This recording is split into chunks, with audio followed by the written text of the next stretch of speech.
If I'm thinking about it, so let's say Togekiss is Dazzling Gleam and Air Slash. We haven't and Tailwind, so that means it's either going to be Thunderbolt, Follow Me, or Protect. Yeah. And I doubt it's 4 attacking. I don't think, without a doubt. I'm surprised that we haven't seen the Follow Me yet. So maybe he's not even packing it. But right now, I don't think he wants to lose Togekiss at all. That's probably why we haven't seen the Follow Me. And just as you say that, he takes him back out. Takes him out. No, Togekiss, you come back here. He got a Heatron of his own. Oh wow. And it is a Mega Sceptile. So Mega Sceptile. I was gonna say that would be a little weird if we didn't get the Mega Sceptile. If you brought a regular Sceptile to the field. That'll get a Sucker Punch out, but that also fails. So 2 whiffed Sucker Punches here for Dragon Matt. He is gonna knock out. Nope, that's not gonna be even close to it. Amoonguss has so much special defense. And Bisharp's gonna eat that Spore and put to sleep. If you guys don't know what's been happening with Sucker Punch is a priority move, and if your opponent does not make an attacking move that's gonna go after the Sucker Punch, the move fails. Yes. So when your opponent switches out on the top Pokemon you're targeting, it fails. So twice in a row, the greedy Sucker Punch is gonna bite Matt in the butt. And there's a thing about that too, is that your opponent may think, oh, you're gonna Sucker Punch, I'll do something to do about that. Or they may think, oh, you know that I know you're gonna Sucker Punch, so I'm gonna do something different. But he just kind of like, all right, I think you're gonna Sucker Punch, I'm just gonna go for the switch. And then obviously that's kind of better coverage than staying in anyway. Yeah, without a doubt. Without a doubt. So the Spore was effective on Bisharp. Now we got Mega Sceptile hitting him with that, what was that? Probably HP Ice, I would think. It could be HP Fire, but it's a hit power either Fire Ice. Oh, substitute from Heatron. So we got Subtron right here. Oh, and interestingly enough, I believe that Ryuzaki must have predicted a switch there to bring the Sceptile out. That was fair because he was pretty switch heavy. But then again, you got to think about that. This isn't. I don't want to necessarily commit gambler's fallacy here. But just because, if someone's switching a lot, you maybe think, oh, they're going to keep switching. But at the same time, they've been switching a lot, which means they're giving up opportunities to actually do something with an attack or sit in there and protect or something. Yeah. So they're probably not going to switch 3 times in a row. Exactly. It's one of those mind games. Again, it's a triangle mind game. You see it, your opponent switches 2 turns in a row. Is that 3rd one going to be it? Are they happy with what they have on the field? Exactly. And that's where the move Protect comes in, like you said earlier on. Protect to Scout, that would have been fantastic there. Remember, Bisharp is asleep. Oh, Amoonguss coming out. Probably going to see Kangaskhan. Yeah, I would think Kangaskhan's. Oh, no, Togekiss. Okay. That's fair enough. Which would be interesting because if the Sceptile's going for the HP Ice again, it's going to hit the Togekiss. Oh, it's been Dragon Pulse. It has been Dragon Pulse. Yeah, and so that was the switch-in. He knew that. He switched in the Fairy type, covers himself. That's an easy switch-in. And wow, Heatron doing a ton of damage. That's going to knock out Bisharp and bring Mega Sceptile into the yellow bar. That is incredible. Unfortunately, it looks like, I believe the Mega Sceptile is Matt's last Pokemon, correct? Yes, it is. Yeah, it is. Oh, no, Landorus was switched out early. Landorus is here, correct. Landorus so that's going to do the Intimidate on, which doesn't really affect either of these Pokemon. And that's exactly why the Kangaskhan had to be in the back, so they don't want to get hit by an Intimidate. Yep. Hey, sorry guys, for the sake of you guys and the stream, I would show the bottom screen, but unfortunately because of the capture process, I can't really show it. Yeah, unfortunately. Thanks for the heads up, Spooky. By the way, guys, Salty Sweet is beginning on VG Bootcamp. That is the hypest of the hype. The clutch, the crucial, the money matches, the call-outs, the melee matches you cannot miss. Be sure to check it out, twitch.tv/or// whatever it is. Yeah, whatever VG Bootcamp. You want to see those matches. Oh, so there's the HP Ice is gonna take the Togekiss down. Wow. All right, so Togekiss going down. Not really a huge loss here, though, for Ryuzaki. Not at all. Earthquake here from at this point, the Earthquake up. The Sceptile's going to live on 7. However, we might see another Heat Wave. We're going to see another Heat Wave, which is going to connect on both Pokemon. Yep. Won't take out Landorus, but it will absolutely take out Mega Sceptile. There's the feint, and now Landorus, Therian by itself. Yeah, that was Landorus is the lone soldier here, and we have Kangaskhan that's going to come back and is not going to get intimidated. Kangaskhan will be able to cover him with Sucker Punch if he attacks. If he doesn't attack, Heatron can probably do something else. Sub again. Yeah. We're not sure if Kangaskhan is actually running Sucker Punch, but at this point, I mean, it's a 3-on-1 situation. At this point, I think no matter what, Kangaskhan's going to fake out. Heatran's going to Heat Wave, and if it connects, it's going to be the game. Definitely a solid match to start our top. There's the fake out. Lander's going to have to take that. It's going to do about solid. Oh, that's never mind. A lot. Oh, it's the crit. The crits, baby. The critical. That's just salt in the wound. Come on now. Unfortunato. Yeah, right? Game Freak doesn't even need the crit. Yeah. Gets it anyway. Well, let's get it. So that was a great game between Zaki and Matt. Wow, Ryuzaki defeating Dragon Matt there. 3-0. Yeah, that was pretty. That's an intense. Okay. All right, so it looks like I'm hopping off. You're hopping off? All right, sweet. My one and only Pokemon VGC match ever casted. You did fantastic. That was pretty fun. Yep, Thank you so much, AD. I would love to do it again sometime. Yeah, absolutely. But I'm going to be jumping off for the one and the only CT Cybertron. Wait, is CT Cybertron really sitting in this chair right now? Yeah. Are you really? Enjoy this Pokemon, everyone. Enjoy this Pokemon. That is fantastic. You guys, of course, if you're watching this stream and you don't know who Cybertron is, you need to understand that his prowess and skill in VGC is incredible.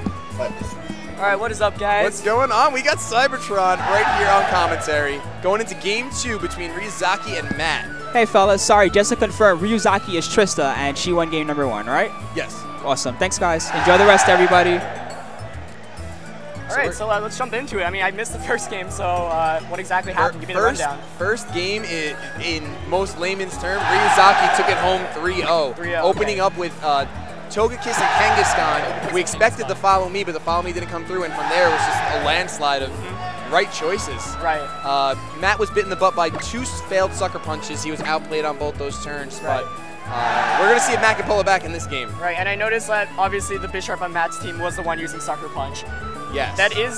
Bisharp is definitely one of the most difficult Pokemon to play with in this format because of how frail it is. Yeah. It's a Pokemon that really likes to carry Life Orb or Focus Sash, but the point is Bisharp can almost never take more than 2 hits. So it's really difficult for a Bisharp player really to play accordingly, because if you can't, land your Sucker Punches, your Bisharp's just going to faint. Yeah. So that's definitely one of the most difficult things about using Bisharp in the VGC 2015. Without a doubt, just the move Sucker Punch. I mean, at least Kangaskhan Pack and Sucker Punch can take a hit or 2, exactly. Whereas, like you said, Bisharp is just frail. And he's going to... Ryuzaki's going to leave with the same opening of Togekiss and Kangaskhan. Don't fix what's not broken, while Matt opens up with Landorus and Sylveon. Yeah, this is a pretty solid lead, I'd say, for Matt. He gets the Intimidate against Kangaskhan. Intimidate's obviously one of the best abilities in the VGC 15, or just in Pokemon in general. Yep. So with this Intimidate, that Kangaskhan's attack is going to be decreased. And like you mentioned earlier, Togekiss is a Pokemon that often likes to use the move Follow Me. Yep. However, Landorus and Sylveon are both Pokemon that actually rely heavily on spread damage. Yep.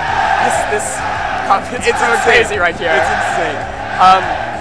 But, like I said, Landorus is probably going to want to Rock Slide here, and Sylveon's probably going to want to Hyper Voice.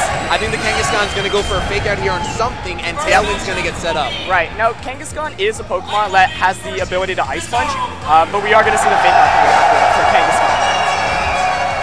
But he's going to not do too much to that Sylveon at all, and Rock Slide is going to come through. Connecting on both Pokemon. Is Togekiss going to flinch? Listen, no flinch. The Tailwind. No flinch. The Tailwind's going to get set up, which means Kangaskhan is going to be just as potent. Even at -1, a speedy Kangaskhan is not something you want to be put up against. Yeah, absolutely. Sylveon itself is a pretty frail Pokemon. Most Kangaskhan's at neutral, they tend to carry Return or Double Edge, and those attacks tend to be able to actually one-hit KO Sylveon, unless, of course, the Sylveon chooses to invest in HP or defense. Yep. And some Sylveons do that, but they normally invest only to survive returns. Double Edge is a very difficult attack to survive. Definitely. Obviously, however, in this case, the Kangaskhan is at -1 attack, but the Togekiss most likely has an offensive attack. For example, Air Slash is the most common, but Togekiss also gets access to moves like Heat Wave. Landorus here, that Rock Slide did decent damage, but even the Togekiss was able to tank that relatively well. It looks like that is it could be a 3-hit KO depending on the rolls. Definitely, and Togekiss is a Pokemon that almost always carries Citrus Berry. Yep. I'm not sure if you saw it in the first game or not, but... and there is the Ice Punch. Oh, there it goes. Wow, and Ryuzaki did not reveal that at all last game, so Lando's just going to go down to the Ice Punch, kept it hidden all the way through Game 1. That is incredible. That's why I love VGC, the 2 out of 3. Oh, the Air Slash. That's the second Air Slash miss. That is the second. Was that a Hyper Beam? That was a Hyper Beam. Will it knock it out, though? I would be surprised. There it goes. That's huge. Really unfortunate for Trista there. She was definitely going for the flinch there. She probably wasn't expecting the Hyper Beam either. Yeah. The knockout onto Kangaskhan there is huge. By being able to knock it out, he got rid of one of the biggest threats that Trista really had on her team. Absolutely. Oh my goodness, that Hyper Beam. Now, unfortunately, because the Hyper Beam, Sylveon is stuck in a position where it's just a sitting duck for Heatran to come in and either set up a sub or destroy its life. So. Right.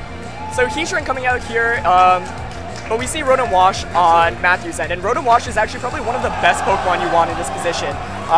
it honestly deals with Togekiss and Heatran so well. Absolutely. Togekiss, like I said, often carries Air Slash, maybe Heat Wave, but it doesn't really have attacks that can hit Rotom for even neutral damage. Yeah. And Togekiss is going to get the follow me off, forcing Matt to go ahead and hit. Oh, wow. The Flash Cannon on the Sylveon. That is going to hurt. Bringing it down to yellow. And there's the discharge. Oh, my goodness. Would paralyze. No. Oh, wow. Not a single paralysis on that discharge.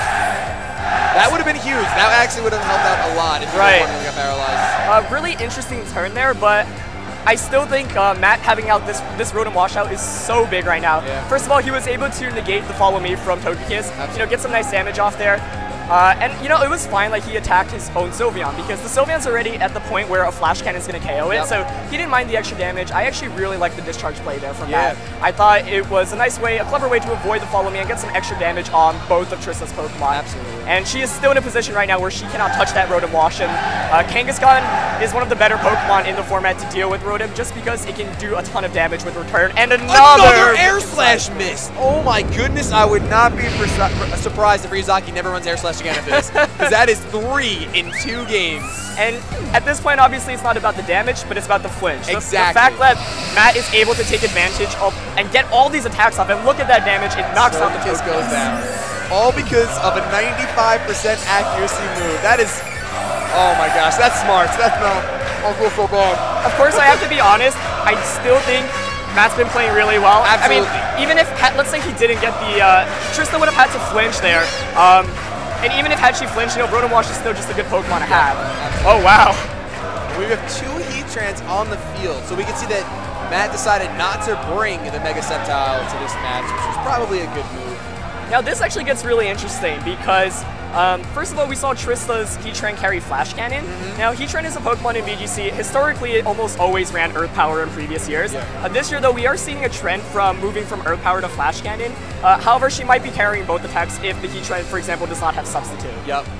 We saw in last game that Ryuzaki's Heatran does, in fact, have Substitute. But the question is, will Matt's Heatran have Earth Power, like you just said? Right. And it does pack it. But for the Heatran, oh, the read! Spore on the Heatran. Wow. That's clutch. That's, like you said, the Rotom is still here. Right.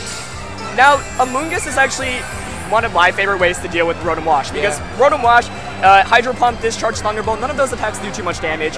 You know, you can burn it with Will-O-Wisp, but Amoonguss's Giga Drain actually does so much damage to Rotom Wash. It's huge. But like you said, you mentioned that you saw Substitute from Trista's Heatran. Correct. No, based off that, she probably doesn't carry Earth Power because she's going to want a Fire type attack.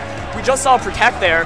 So, you know, it's not going to, if it doesn't have Earth Power, she can't win this game because she has no way to deal with Matt's Heatran, whereas Matt's Heatran has Earth Power, so it can eventually knock out the Heatran on Trista's end, and it can also just Heat Wave to knock out the Amoonguss. So this is it's interesting that we do see the Heatran mirror match here, because I do think Heatran is a really strong Pokemon in the format.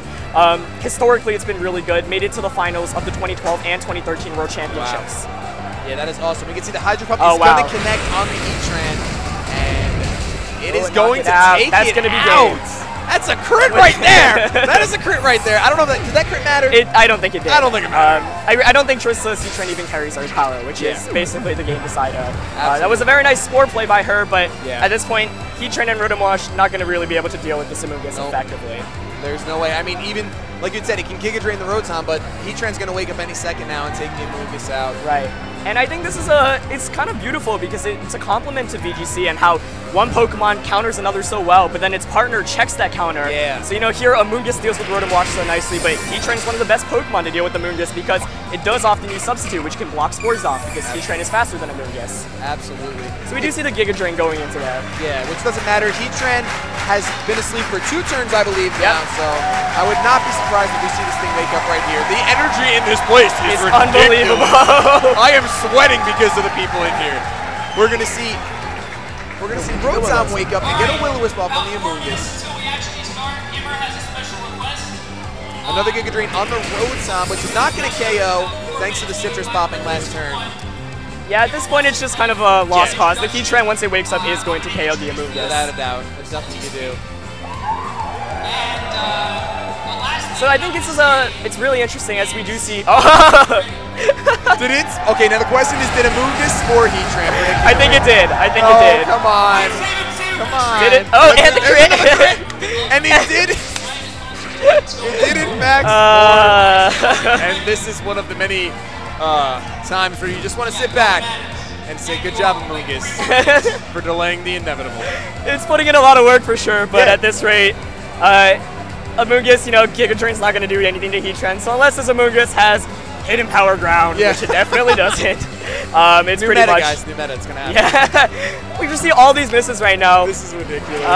Of course, VGC is a game where you have to, or Pokemon in general, is a game where you often have to consider risk versus reward. Is it worth it to run Hydro Pump? Of course, Rotom Wash doesn't actually get access to Scald, which is often the alternative to it, so it almost always has to use Hydro Pump. Rotom Wash's moveset tends to be something like Hydro Pump, Will-O-Wisp, Thunderbolt, and Protect, but we did see Matt here opting for Discharge. Yeah, which is and that actually makes a lot of sense because if you look at Matt's team, he's got the Mega Sceptile, so that complements it very nicely, and he's got Landorus T as well, and we do finally see Heatran wake up. And the Heat Wave connects, thankfully. So what's cool though, I feel as though as a player you do take it to that extreme. Some players do, because this is 2 out of 3. Yes, absolutely. So you want to have that, just that commitment. You want to show your opponent that commitment to the fact that you're going to go all the way, because now these two are going to go to game 3. Right, so this is exciting, and one of the best things in a best of 3 is, let's say you have no chance to win, I tend to not forfeit, and players shouldn't, because there's still information to be found. Absolutely. Now in that game, it was one of the cases where I think they've played, they played 2 games at this point, they've realized the movesets that the Pokemon have, but really, even though, it kind of dragged on in the end, you should not give up, because a lot of the times player will actually carelessly reveal something in a best of 3 set. A lot of players are inexperienced in VGC in general in the best of 3 because it's a completely different monster from best of 1. You play, the games because you have to win 2 games. It's not about winning 1 game. You can win the first game, but if your opponent gets enough information from that, they can easily use it to their advantage for the next 2. And we saw that in this first match of our top, because the Kangaskhan kept that Ice Punch hidden the entire first game. Right. Now, unfortunately, though, I think the air slash miss onto Sylveon was big, because had Trista been able to flinch to Sylveon there, I think she would have been such an advantageous position. She really needed Kangaskhan to deal with everything Matt had in the back, so had it flinched, she would have been able to just target the Sylveon slot the following turn. And she had Tailwind up too. Exactly. Now the Tailwind helped. Sorry to cut you off there. No, you're good. The Tailwind definitely helped, but the thing is, she had a Togekiss and a Heatran against a Rotom Wash and Tailwind. Yeah. And if there's any way you want to stall out Tailwind, it's by having a Pokemon neither of your opponent's Pokemon can really deal with effectively. Absolutely. Yeah, it's such a cool format. At least for me, this is one of the first times I'm experiencing live 2 out of 3 matches for VGC. Absolutely. And I love the idea of not sacrificing the first game, but using the first game for information. Right, and wow, Trista completely changes it up here. We're going to see the Mega Slowbro on this one. And honestly, Mega Slowbro, I haven't seen much in VGC. Neither have I, so I'm very curious to see how Trista's running hers.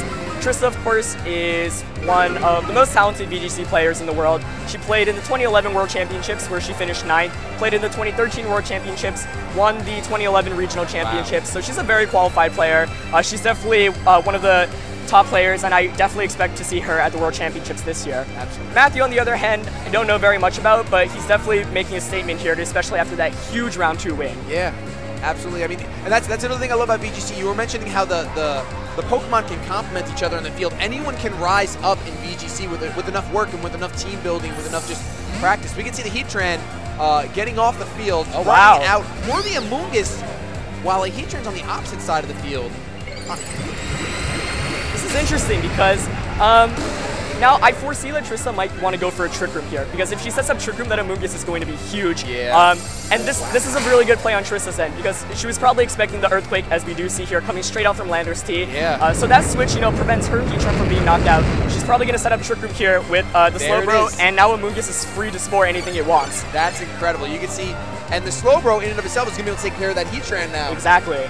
Now the main issue here is Trista took a lot of damage that first turn. Yeah. If you look at that Amoonguss, it is it's under 50%. 100%. Another Earthquake will kill, so honestly, Landorus seems like a really plausible spore target right now. Right. Now the main issue here is, Trista's really got to take advantage of her Trick Room turns, because if it runs out, that Matt would just be able to come back in. But I do like the change in strategy here. Yeah, absolutely. So the spore is going to go up on the incoming Rotom where the Heatran was.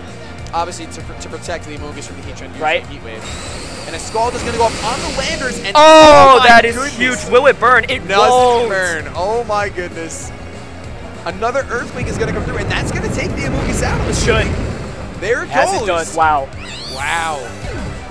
So that's what I was saying. You know, Trista, while she was in a good position after that first turn by getting the Trick Room up, she was slightly, you know, lacking on offense. And that Landers T being able to survive that was huge. And not getting burned either, because exactly. had it got burned, the Amogus wouldn't have been knocked out. So that was I'm sure if you're Matt here, you're feeling very good, because you knocked out Amogus, so now she can't put things easily to sleep. We see here, Heatran comes out. Rotom Wash may be asleep, but this Rotom Wash really is the MVP of both last game, and right now while it's asleep, you know, Heatran can't really touch it. Slowbro really not a Pokemon in a position to touch it either. Yeah. So once again, I think this Rotom Wash is just able to stall out both the speed option on Trick Room's team, or Trista's team. Yeah, we're going to see a side shot connect to the Rotom. Whoa, that does a lot. Yeah, that is a good amount. I was about to say, because we've only seen Trick Room installed. Right. Heat Wave is going to take the Landers out, and Rotom's going to get his Citrus popped, as we've seen in previous games. Yep. Definitely a good turn for Trista there. If she wants any way of coming back, she definitely needs that offense. However, that is going to be 2 turns of Trick Room, so... this is our last bat. Is it this one or the next one? It should be the next one.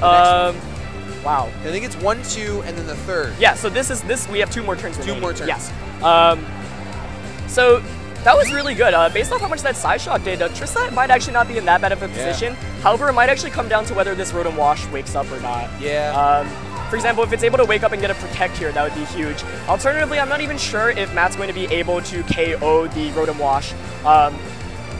Also, I mean, Heat Wave is a move that, as we saw, or as we've seen in the series, it can miss. Yeah, it can definitely miss. And, you know...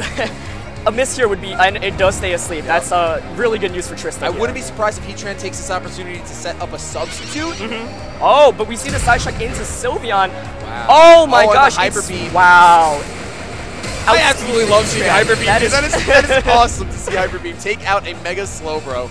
Big knockout there for Matthew. Yeah. So we saw the double targeted to Sylveon. I think Trista was predicting, she was playing it safe, and wow, these clutch survivals are unbelievable. Live on 15 HP, and honestly, I didn't see Trick Room. Trick Room would time out here if it was, so it's going to be the so next it is the last turn of Trick Room. Now, Rotom Wash still has a chance of staying asleep, so that Trista definitely needs this right now. If she wants any chance of winning, she has to hope that the Rotom Wash is asleep. Yep. Togekiss and Heatran is actually a very strong duo, because Togekiss can redirect attacks away, obviously. Yep. And Heatran, one of its main weaknesses is to fighting type attacks, so Togekiss, being a fairy and flying type Pokemon, exactly, so it can easily resist those flying type or fighting type attacks that, you know, Heatran's often weak to. And we do see the substitute, as you mentioned earlier. Now let's see. And I'm pretty sure Togekiss is going to take this opportunity to get off a Dazzling Gleam, which should do 17 HP to Sylveon, as it does. Yeah. So, these Hyper Beams have been pretty crazy, and nice discharge there coming out from Matt. Absolutely. Will it be able to knock out the sub from Heatran, though? I'm not expecting it to, honestly. Yeah, I don't think so. Yep, nope, it's not. Heatran is a Pokemon in VGC that really likes to invest in bulk. We've seen kind of 2 sets run historically in VGC. Yeah. In 2012, Wolfie Glick brought a very defensive set to the World Championships. But Matt's got Heatran in the back, so with Trista not having Earth Power, I don't think she's in a great position. Yeah. That Heatran not having Earth Power is huge here. Once again, the double Heatran is going to come down to it, and we've already seen that Matt's Heatran does carry Flash Cannon to take care of that Togekiss. I believe we've seen that. Yeah, the Earth Power here is... Did we see a Flash Cannon? I'm not sure if we've seen one yet. We're going to find out right now, because I'm not positive. With these double Heatrans, they look the same. Yeah. You never know what's going to happen. Easy to mix things up, right. But either way, I think Matt's in a good position here. However, Trista does have Togekiss, which of course can Air Slash, and Air Slash is a really good move. Flinch being one of the most annoying things to deal with in VGC. Especially with Togekiss's ability, Serene Grace, of course, increasing the chance of flinch. And there's the Flash Cannon, as you mentioned. There it is. So Flash Cannon is it. That's what I was thinking. And it knocks it out. Yep. That's huge. I was thinking take care of the Togekiss because you know the Heatran cannot touch your Heatran. Exactly. So, unfortunately for Trista, it looks like this is going to be a bit one-sided at this point. Yep. Heatran in itself, Rotom Wash, one of the best counters in the format to really deal with Heatran. Yep. So we do see a Flash Cannon, but against a Rotom, which resists that and takes so little damage. Absolutely nothing. I think, once again, that is loud. That is extremely low. I believe a Salty Sweet's about to start for Smash, so I think it is. We might have to be dealing with a lot of screaming and hype for the remainder of tonight. But Matt played excellently. I think he managed, his Rotom Wash itself was able to carry him in both games. Absolutely. Trista had 2 means of speed control in VGC. She had Trick Room and she had Tailwind, but Matt's Rotom said, you know what, I don't care, I can bring in my Rotom and I can deal with it because you have no way to really touch my Rotom. And that kind of confidence obviously comes from experience. You said before, we don't know much about Matt, but I think he's making a pretty big statement quite the right statement now. Here. First time I've seen him at a tournament, and he just dropped Trista to the losers bracket. Yep. And of course, she is one of the most accomplished players in America. Absolutely. So props to both players there, very well played. And I thought Matt managed the second and third game very well with the speed control. Yeah, he used his information that he had gotten from previous games. Just knowing the Heatran doesn't have Earth Power, you know that your Heatran is comfortable up against it, so that paid off big time. Absolutely. All right, thanks a lot, guys. So do you have the next matchup lined up? I need to talk to Angel. Okay, you should do that, Okay, please. I'll be right back. All right. So I'm going to sit here on the awesome. mic. Thank you. Yeah, no, of course, it was awesome. Hope to see you later. So we're continuing through Pokemon Top at Apex 2015. Of course, as Cybertron had mentioned, we have Salty Sweet going on right now, literally feet from us, and there are hundreds of people watching VG Bootcamp. I would not blame you. I would not blame you if you opened up 2 windows on your computer and you watched both streams at the same time. Cybertron's going to go ahead and hook me up with the next match. Yep. So I think one question a lot of players have been asking, I've seen on Twitter, you know, they've been asking, you know, who are the players in this top cut? Well, this is the East Coast historically is one of the best areas in VGC. I think, well, the area is so concentrated with good players. There are a ton of great players on the West Coast as well. So it's tough to just say East Coast because West Coast has won the national championships in the Masters Division the previous 2 years. But there are a lot of great players here. I think Michael Lanzano, Jive Time, he is definitely, I think people sleep on him a lot. He is, in my opinion, one of the top 5 players who in terms of regional championships. He's actually won 3 regional championships. Wow.